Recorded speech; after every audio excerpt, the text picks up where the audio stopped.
হীরা ভালোবাসেন না এমন মানুষ পাওয়া যায় না। অমূল্য একটি রত্ন এটি। বিয়ে কিংবা বাগদানের সময় হীরের আংটির ব্যবহারের প্রচলন বর্তমান সময়ে সবচেয়ে বেশি। স্বর্ণ খাঁটি কিনা তা চেনার কিছু উপায় জানা থাকলেও সহজে হীরা চেনা যাবে কিভাবে তা সম্পর্কে আমরা খুব একটা জানি না। বিভিন্ন পাথরের মধ্যে হীরা হলো কঠিনতম। একে সহজে কাটা বা ভাঙা যায় না। একমাত্র আসল হীরাই অন্য হীরার খণ্ডকে কাটতে পারে।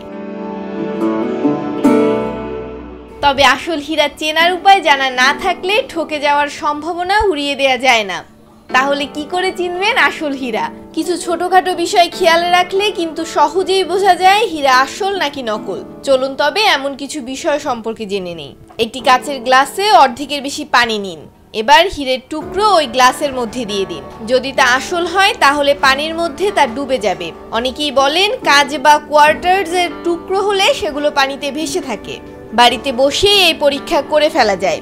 প্রথমে হীরের গয়না বা টুকরোটিকে 2 আঙ্গুলের মধ্যে ধরুন। তারপর ধোঁয়া উঠছে এমন জায়গায় হাতটি নিয়ে যান। হীরা আসল হলে তার উপর থেকে তৎক্ষণাৎ ধোঁয়ার স্তর সরে যাবে, কিন্তু নকল হলে ধোঁয়া কয়েক সেকেন্ড থেকে যাবে।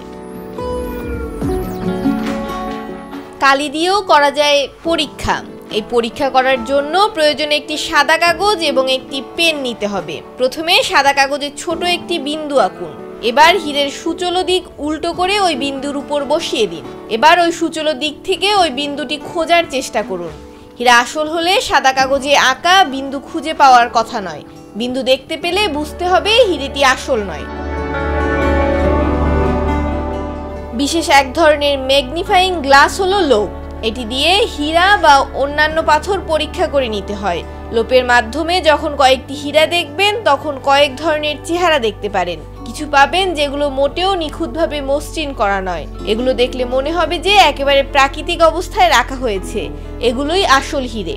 কিন্তু নকল হীরে একেবারে নিখুঁত ও মসৃণ হবে। হিরিজ কাগজ দিয়েও করা যায় পরীক্ষা। এটা খুব সহজ একটি পদ্ধতি। হীরা বিশ্বের সবচেয়ে শক্ত বস্তু। কোনো কিছু দিয়ে একে ঘষে মসৃণ করা যাবে না। কিন্তু যদি কৃত্রিম হীরা হয় তাহলে এতে হিরিজ কাগজ দিয়ে ঘষলেই তাতে দাগ পড়বে। আসল হীরা যেভাবে আলোর প্রতিফলন ঘটায় তা সত্যিই দারুণ। হীরাতে আলো ফেললে এর ভিতর ধূসর ও ছাই রঙের আলোক ছটা দেখা যাবে, যাকে বলা হয় ব্রিলিয়ান্স। আর বাইরের দিকে প্রতিফলিত হবে রংধনুর রং, যাকে বলা হয় ফায়ার। কিন্তু নকল হীরের ভেতরে রংধনুর রং দেখতে পাওয়া যাবে না। মানুষের একটি ভুল ধারণা রয়েছে যে হীরা রংধনুর রং প্রতিফলিত করে, কিন্তু হীরা প্রতিফলনে বেশিরভাগ ধূসর ভাব থাকে। মৌমিতা মৌ, ডেস্ক রিপোর্ট, ভোরের পাতা।